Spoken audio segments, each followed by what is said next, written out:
So in number 1, we want to find out which expression below matches this. And so the only way I can think that is the quickest way to do this, as you can see, that's 2x minus 1 to the third. I'm going to start by writing down 2 of them. Notice this is to the third, though, okay? So I'm going to FOIL this. 4x squared front, outside, inside, and last. Then I'm going to simplify 4x squared minus 4x plus 1. I have multiplied 2 of these, but I need a third one. 2x minus 1. I'm going to take each one of these terms times 2x. 8x squared minus 8x plus 2. I forgot the x here. 8x cubed minus 8x squared plus 2x. Now I'm going to take each one of these 3 terms times negative 1. Negative 4x squared plus 4x minus 1. Let's just make sure I haven't made any mistakes. Since I'm trying to rush, you guys are checking for me here. This looks good. Fine. All right, good. Now, the last thing is there's a subtract 27 on the very end of the expression. When I combine like terms, I end up with 8x cubed. Negative 4 and negative 8 would be negative 12x squared. Positive 2 and positive 4 is a positive 6x. And a negative 1 and a negative 27 is a negative 28. Now, how does that help us in determining the correct answer? Remember, I may not go through all the procedures to get the correct answer. I know that the 2 terms that are going to multiply to give us a number that has no x, the constant, needs to be negative 28. Negative 1 times 7 is not negative 28. Negative 4 times 13, not negative 28. Negative 1 times 13, no, but negative 4 times negative 7 is negative 28. The following is a factor of this expression. And this is really, we're going to plug this in to make it an equation. Remember, if it's a factor, that means negative 2 would be a real solution. Negative 4 would be a real solution. Positive 3 and negative 5 would be real solutions. So I'm going to plug this in, and as I try to hurry, make sure I'm not making any mistakes. If you do see me make a mistake, let me know. I'm just checking my work. Looks good, and I'm graphing it. Now, I'm going to try to do this the quickest way possible. So to do that, what I'm going to do is I'm simply going to go second trace value, and I'm typing in negative 2. I want a y value of 0. If this is an x-intercept, if it's x-intercept or a real root, the y is 0. That's not the case. Second trace, I'm typing in negative 4. Oh, that does work. Maybe there's multiple options here. Second trace value, I'm typing in 3. Does not work. And second trace value, typing in negative 5. Excuse me. Also not a real root. The only one that is shown here would be C.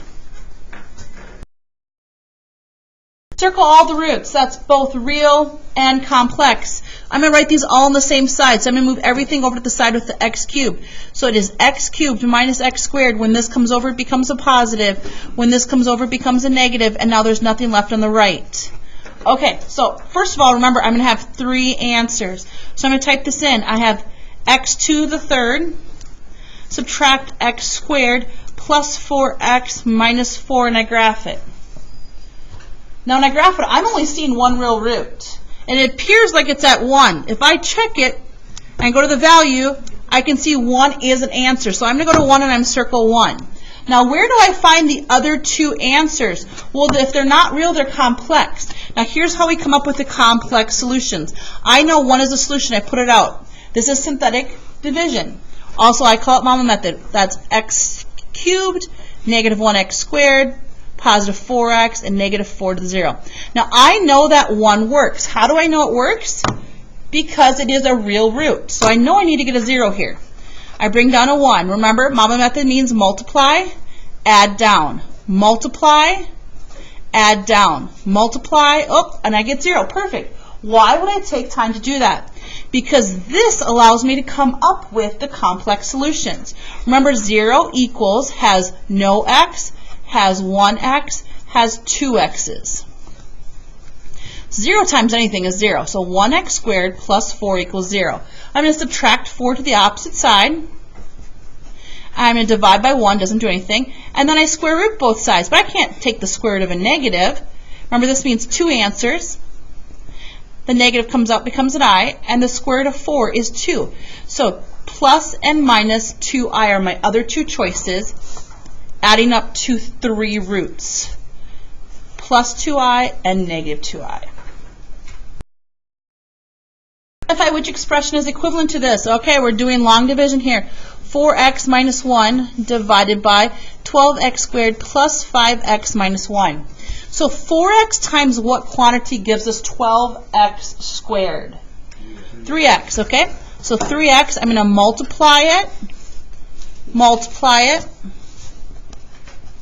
Remember, then we change the sign of everything on the second row. So it was positive, it's negative. It was negative, it's positive. And then I add down. Cancels. And then we get 8x. Now, before I go any further, I'm looking for 3x as the first option. Good, good. Doesn't have an x, doesn't have an x. 50% chance of getting this right. Okay, and I bring down the next number. 4x times what is 8x? Positive 2. Out of the two choices, correct answer is A. Moving on. Look at number 5. We're going to sketch. So it doesn't have to be exact, but we're going to sketch a polynomial function with the following characteristics. So it has real zeros at negative 2, at positive 1, and at positive 3. The end behavior, as it goes to the far left, it is also going down. As it goes to the far right, it is going up. Now, how do I connect the inside? Going up, going down. Remember, it's just. Number 6, which of the following is not a factor? So remember, if it is a factor, negative 1 works, 4 works, negative 2 works, negative 3 halves, which is the same as negative 1.5. I'm going to start by plugging in the equation. And as I go through this quickly, make sure you're not making a mistake. It's easy to do here as we type it in.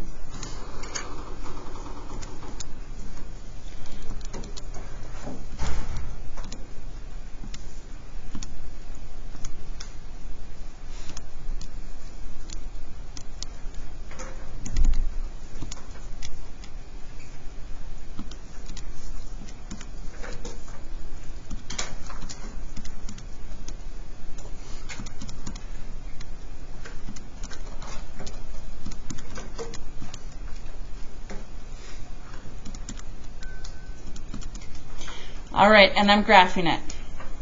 Here's what I think is the quickest way. Yes, we have the ability to go second trace 0, second trace 0, but when I'm given options, I'm going to go like this. Second trace value. Is negative 1 a root? Yes, it is, because y equals 0. Circle where it says not. So I know negative 1 works. Second trace value. I know 4 works. Second trace value, negative 1.5.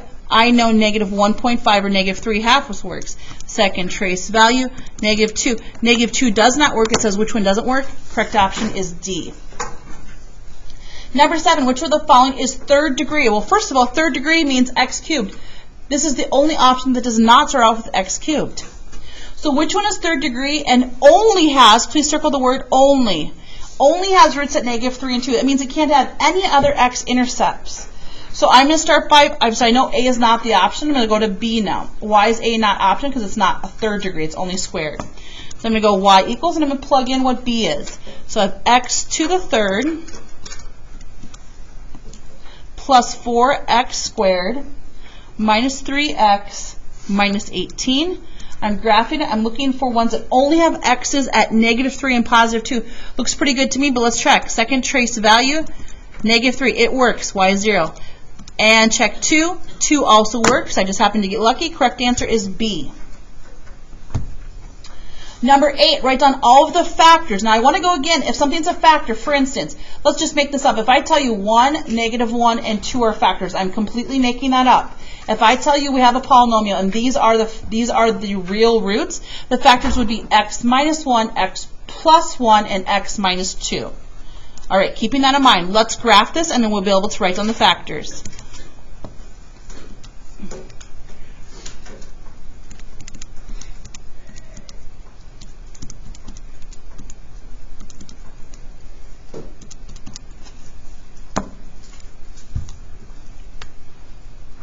Okay, so 2 of them look pretty easy to me. 2 of them look like 1, 2, 3, 4, 5. So 2 of them look like 1 and 5, and this looks like some type of a fraction. Okay, let's check and see if that is right. Second trace value, check 1. Yep, 1 is an answer, so I'm going to write x equals 1. That's one answer. Second trace value, it looks like 5 to me. Let's check. Yes, that's also true.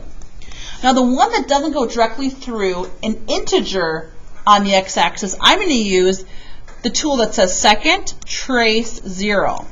And I'm going to hold down the arrow to the left. I'm going to watch that cursor. Oh, there it is. And I need to go to the left of it. So somewhere to the left, press enter. To the right is above it. And now back as close as you can to being on it.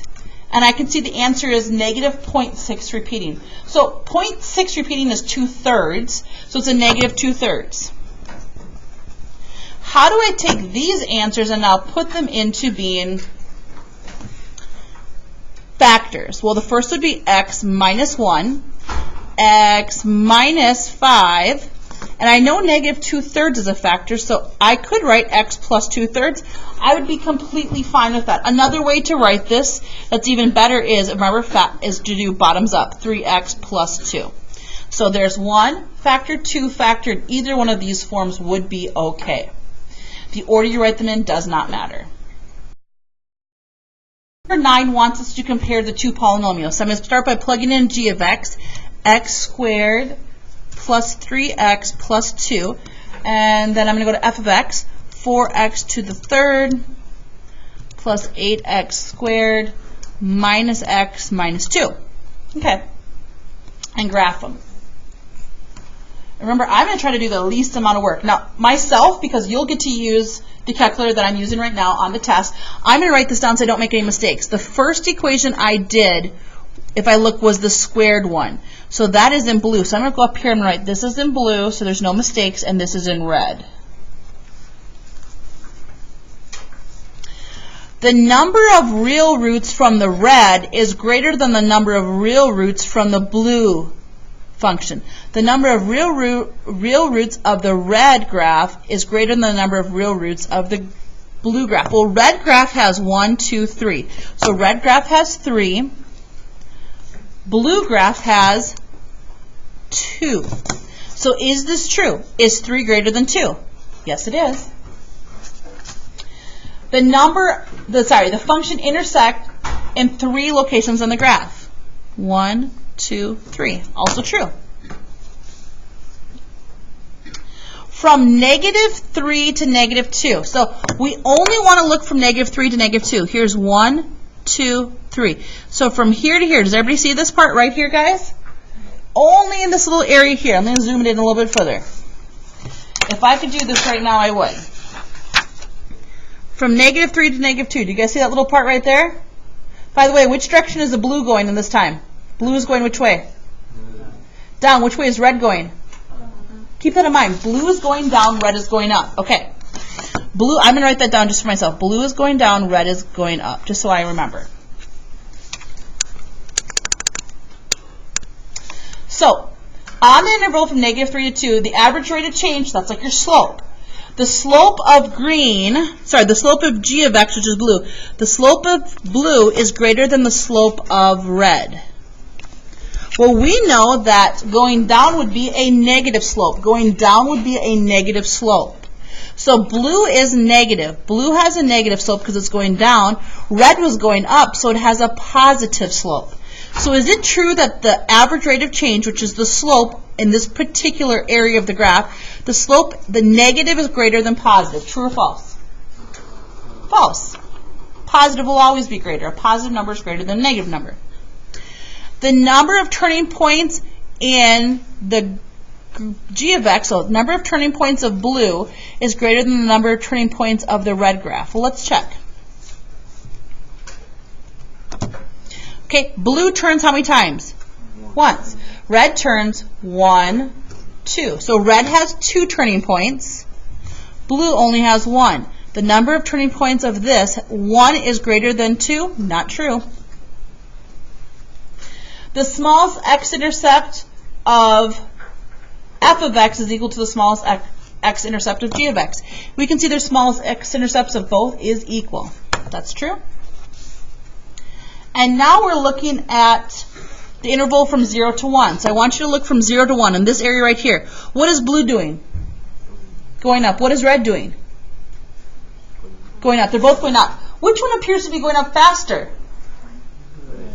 Red appears to be going up faster on this interval. Okay, so keep that in mind. Red, f of x appears to be going up faster. So I'm going to be like going up, and g of x is still going up, but just not quite as fast. On the interval from 0 to 1, the average rate of change, so the slope of f of x is greater than the average rate of change, which is the slope of g of x. True? Yes, they're both going up, but this is going up at a faster rate when we look at the graph. Analyze this polynomial function. It says the function has two even multiplicities. Remember, with even and odd multiplicities, we are only looking at the x-axis. Here is an even, it bounces off. Here is even, it bounces off. And here is odd. We do not look at the y-axis to determine. So the polynomial function has two even multiplicities. True. Circle it. It says that the function is negative from, on the interval from -1 to -4. So let's check. -1 to +4, excuse me. That is true. It's negative here. And then it starts negative again from 4 to positive infinity. That is true. And why do we have two different groups? Because remember, at +4, it's neither positive or negative. It is neutral. True statement. The polynomial function has two odd multiplicities. No, it only has one. Odd multiplicity occur at -1 and -2.5. No, it only occurs at -1. The polynomial has three even multiplicities. Nope, it has two. The domain goes from -infinity to positive. True. It continues to move to the left and it continues to move to the right continuously. The function has four turning points. 1, 2, 3, 4. True. The function is positive from -infinity all the way to -1. It's not positive this entire time because there's one neutral point occurring at -4. The polynomial has one odd multiplicity. True. The function is negative from -1 all the way to the right. Not true. It's not all negative from -1 to the right because remember there is this neutral point. Even multiplicities occur at -4 and at 4. True. The function is an even degree. How do we know if it's even degree or odd degree? Even degree, they both go up or they both go down on the ends. Odd degrees are going in two different directions. This happens to be going in two different directions, so it is not even. It would be an odd degree function. The function is positive from -infinity to -4, -infinity, -4, and again from -4 to -1. That's true, just at this point is where it is neutral. The function is an odd degree. True, because they're going in different directions. The end behavior is. The function's end behavior can be described as the following. As I go to the far left, it's going down. Is that true? Okay. The range is -infinity to positive. That's true. There's no limit how low it goes or how high it goes. 11 is going to mimic one of the problems from the front page. So which expression is equivalent to this? We're going to do polynomial long division. X plus 1 on the outside, 10x squared minus 13x minus 1. 5x times what is 10x squared? The answer would be 2x. Multiply, multiply. Always change the sign in the second row. And now combine. -13 and -2 is -15x. Bring down the 1. Before I do anything else, I'm looking for a 2x to start. 2x. Nope, doesn't have a 2x. 2x does not have a 2x. 15x times what is a 5x times what is a -15x? -3. I'm going to stop. This has a -3. This does not. Correct answer is B. Looking at number 12. Number 12 is going to be like one of the first problems we did. I'm looking which one of these expressions is going to equal this. Okay, now let's do this a little bit simpler, right? Everybody knows, by the way, this is what I'm going to do. So hold on one second. I think we can do this even quicker. I'm going to FOIL this out, correct? What am I going to get for the constant, by the way? A 1. There's going to be all these numbers and a positive 1. And then I'm going to take it times 5x plus 1 again. Why? Because I need to do it 3 times. And I'm going to go through multiply, multiply, multiply, multiply, multiply. And what am I going to get for the constant again? A 1. So I have all of this stuff plus a 1, and then behind it needs to be plus a 64. So when I combine, what should I end up with for the constant? When I add them together? 65. So I want a positive 65. Let's look at my choices. Positive 13, no. Negative 13, no. Positive 65, positive 65. Okay, I have 2 choices. Now, what can I do to make this as the deciding factor? What's the difference between these two? There's only one difference I can see. One has a 5 here, one has a 25. Okay, let's talk about the fronts. So I'm looking at this first number here, okay? If I multiply this, do you guys agree I would get 25x squared? Yes? Forget about this middle. And then when I multiply it again, what would I end up with? 125x cubed. I know my first term in standard form is a positive 25x cubed, and my very last term, once I've done this whole thing, is a 65. I want to end up with a 125x cubed. Does this give me 125x cubed, or does this give me 125x cubed? The first one or the second? 13. So I'm looking right now, by the way, at an odd degree with an even leading coefficient. Remember, odd degree means they're going in different directions than behavior. Different directions, good. Different directions, different directions, different directions. Okay, that's good. And I know that it's positive. Leading coefficient means up on the right, down on the left. Up, right, down, left. Okay, that's wrong. Up, that's wrong. So up, right, down, left, up, right, down, left. Remember, I'm trying to do the quickest way. Could I graph this and then match your graphs? Sure, but this is even quicker. What is the y-intercept? -1. Does this have -1 as a y-intercept? No. Does this have -1? Yes. There's our answer.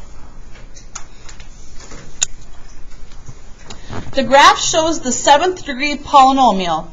What is the nature of the roots?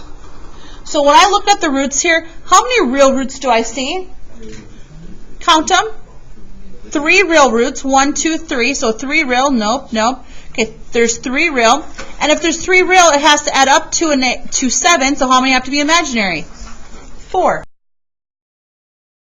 So 15, 16, 17, the last page of the polynomial review. So we have a graph of the following function, and we want to identify all the true statements. Okay, well, let's talk about this really quick. Let's see where I see the real roots. And we have local maximums. Remember, we have local maximums and absolute. Do we have an absolute minimum here? Is there absolutely one point that's the lowest? Just so we can review this. Nope, because it's never ending. So I just want to write this. There's no absolute minimum. There's a local minimum. Here's a local minimum. Is there absolutely one and only one really high point? Nope. So there's no absolute maximum. But there is 2 local maximums. Keep that in mind as we go here. So we have an absolute maximum value of 4. Now, what I don't like about this is it doesn't say the word absolute. That's a local max. I'm wondering how they, okay. Well, I know this is the local maximum. These are local max. So I'm going to say, yes, the value is 4 is the high point. That's the maximum value. But right now I'm going to put a little question mark. I don't really like the wording of this. I wish that added to it. The absolute minimum value is 0. Not true. The domain, is there any limit how far this goes to the left or how far this goes to the right as it goes down? There's no limit. The range, it comes from the bottom and it goes up as far as 4. So why is D wrong? Does it touch at 4? Does it touch at 4, guys? So what should be here? It should be a bracket, but it's not, so I can't include it. The polynomial has 3 roots. 1, 2, 3. 3 real roots, that's true. The polynomial reflects across the x-axis. So if you fold it along this line, would the top be the same as the bottom? It would not be. If we fold along the y-axis, it would be. The function is an even degree. This is true. Even degrees go in the same direction, both up or both down. The function is odd degree, not true. The function has 3 even multiplicities. This would be odd, even, odd. Not true. The function has 1 even multiplicity. True. The function has 2, cross this out please, has 2 odd multiplicities. That is true. The function has 1 odd multiplicity. Not true. The function's end behavior can be described as the following. As I go to the far left, it goes down. As I go to the far right, it goes up. That's not true. In both cases, they're going down. The polynomial increases from -infinity to 1.4, -1.4. That's true. It is increasing. And then it increases again from 0 to 1.4. 0 to 1.4. This is true. Number 16, we're going to compare the graph that we see along with what we're going to put onto our calculator. So please go up, erase anything that's currently in there. We have x to the third plus 3x squared minus 13x minus 15. Determine which statement is not true. Circle the not, please. It's important. The number of real x-intercepts of this, so the number, we have 3. The number of real x-intercepts of what we have in the graph, 3 is greater than here, 2. That's true. This is a true statement. Remember, we're looking for what's not true. The x value of the smallest x-intercept on our graph, so 1, 2, 3, 4, 5. It looks like negative 5. I'm going to check. I'm confirming negative 5, okay? So is it true? Is negative 5 less than negative 1? That is also true. Negative 5, the smallest x-intercept, is smaller than the smallest x-intercept of this. Okay, that's also a true statement. The lowest value or the minimum value between 0 to 2. So here's 0 to 2. Does everybody see this? I'm going to lower this so I can see it a little bit better. I want to know what's that lowest value. So I'm actually going to start with this. I'm going to go from 0 to 2. I'm watching here. I'm watching this. As soon as it starts coming back up, oh, that looks like the lowest value. I'm going to go second trace minimum. So our minimum value from f of x is 1.3 and negative 24.6. 1.3 is between 0 to 2. So the lowest value of a y value for this is negative 24.6. Now from 0 to 2 here, our lowest value is a negative 4. So is negative 24.6, is that smaller than negative 4? That's true. It's a smaller value. This is true. So if all these are true, guess what has to be false? We can assume the last one is false, but let's check. From 1 to 3, now we're checking the rate of change. I do want to go over this a lot. How do we do rate of change? So I'm going to come up here. 1 goes with negative 4. So 1 goes with negative 4, and 3 goes with 0. x1, y1, x2, y2. I'm doing slope. 0, subtract a negative 4 over 3, subtract 1. Y sub 2 minus y sub 1, x sub 2, subtract x sub 1. Two negatives make a positive, so I get a slope here of 2. I'm going to do the same thing here. Second trace value. I'm starting with 1. Second trace value. 1 goes with negative 24, and 3 goes with 0. x1, y1, x sub 2, y sub 2. 0 subtract negative 24, 3 subtract 1. Two negatives make a positive. This slope is 12. So 12 here and 2 here. So is 12 less than 2? Not true. I'm looking. Which polynomial has zeros given? Well, I can see I would have 3 zeros. So I first want to make sure everything's cubed. Then I go up to y equals, and I'm going to start with a. So I'm typing in x cubed, subtract x squared, plus 2x plus 1. I want only one real root at 1. That is not a real root at 1. I am going to switch back here so it's a little bit easier to see.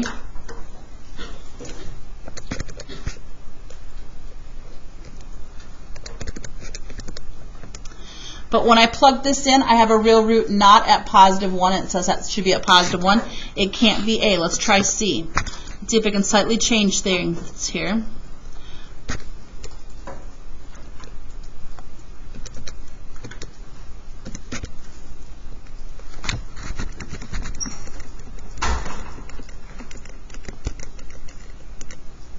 Okay, I want to make sure that's correct. Everything looks good. I graph it. I want only a real root at 1. That's not the case. I cross it out. Let's go to the next one. Changes to a 3. To save time, changes to a plus 4 and to a minus 2. Graph it. I do have an x-intercept at 1. this could be it. Now, there's a little more work to be done, but first I want to see, does this have an x-intercept and only one x-intercept of 1? Let's check that. Plus 2, subtract 3, and subtract 3. If this does not have an x-intercept and only at 1, and I can see it doesn't even have an x-intercept of 1, that means my only option would be B. Now, what if there's more than one option? I would do synthetic long division. So I would plug in here 1, -3, 4, -2, knowing that 1 works. And I'm going to come up with this answer here. Remember, this is the part we set equal to 0 when we use the quadratic formula to solve for